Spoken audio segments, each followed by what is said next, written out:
More and more people today are concerning that China and the United States are not going to play a win-win game today. The two economic superpowers of the world win in any state of the world where the pie gets bigger. We have seen a rally in Chinese assets recently. What are the key takeaways? Investors are moving past their fears and embracing the economic growth that they're seeing here in China. Do you believe that DeepSeek is a very good reason to reevaluate the Chinese assets? Some of the other sources of uncertainty have been addressed. The innovation shines through in the minds of the investor, and they embrace that.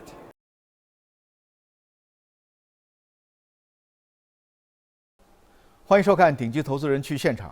本期节目去到的现场是中国发展高层论坛2025年年会。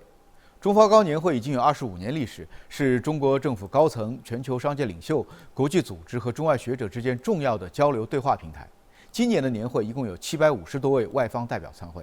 在年会现场，节目专访了城堡投资创始人 CEO Ken Griffin。Ken 是中国发展高层论坛的常客。他在采访中对中国经济市场，尤其是创新方面过去1年取得的成绩感到振奋。他说：“其实中国的创新一直在发生。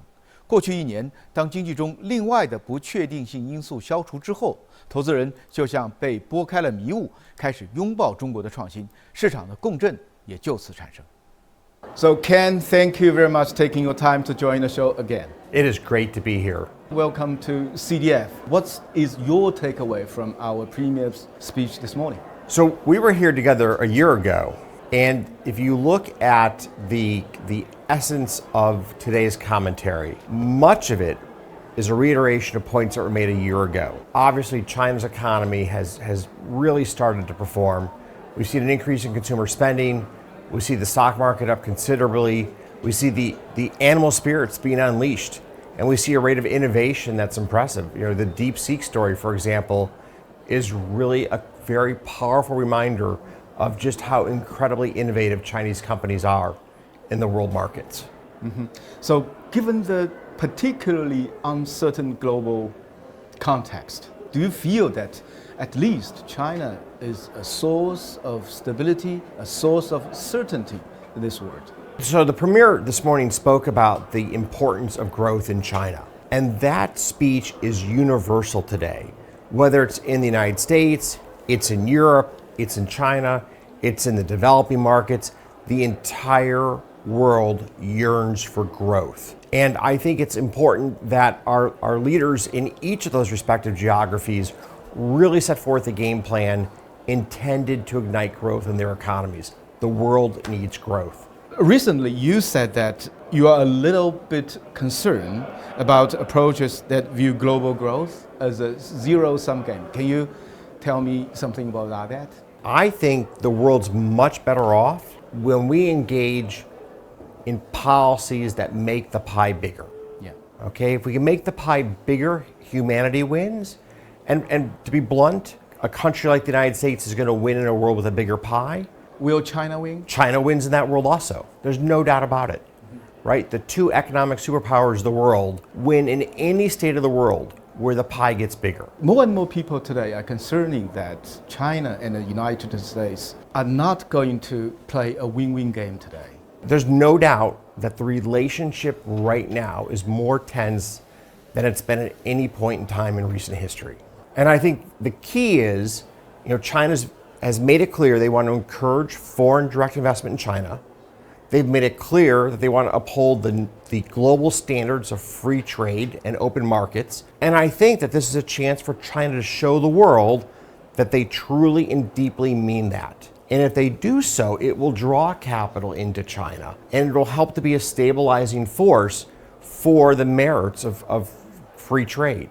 Let's talk something about China. You know, we have seen a rally in Chinese assets recently. So what do you think are the key takeaways for investors? Look, I think this goes back to the conversation we had a year ago, which is China is an incredibly innovative and dynamic economy.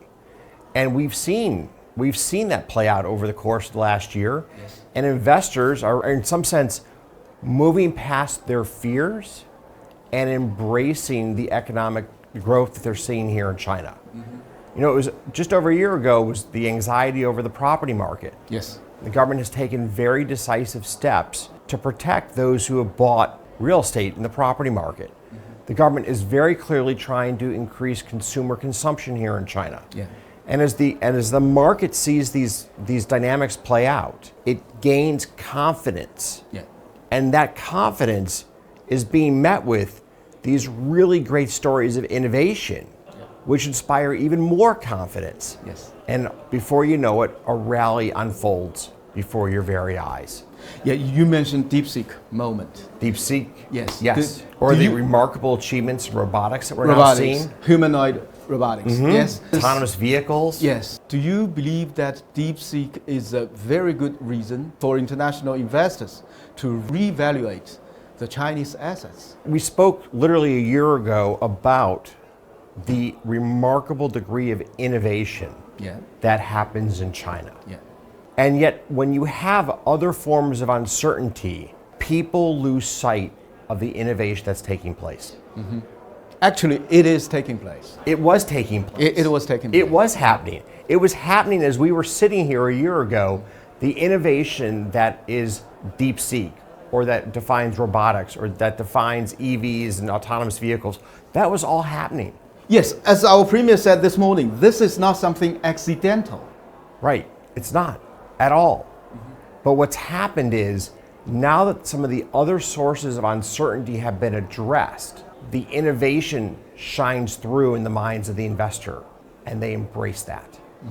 So, speaking of AI, over the year, we've seen significant advances, especially here in China. Have your views on the impact of AI changed? So number one is, I would say that AI has advanced faster than I had expected a year ago. Like, the rate of advancement has been faster than the optimists, I think, even a year ago predicted. Number two is, we're now seeing uptake in the real economy, whether it's in call centers, whether it's engaged in translation services, whether it's being used in predictive analytics to help make better decisions on maintenance of high performance equipment. We're seeing the impact of machine learning and generative AI play out at an ever increasing pace in the real economy. And with so much capital flowing into this area from venture capitalists and from other investors, we're going to see this continued rate of high innovation in the AI space for the next couple of years. During the past year, when it comes to AI, what are you most excited about?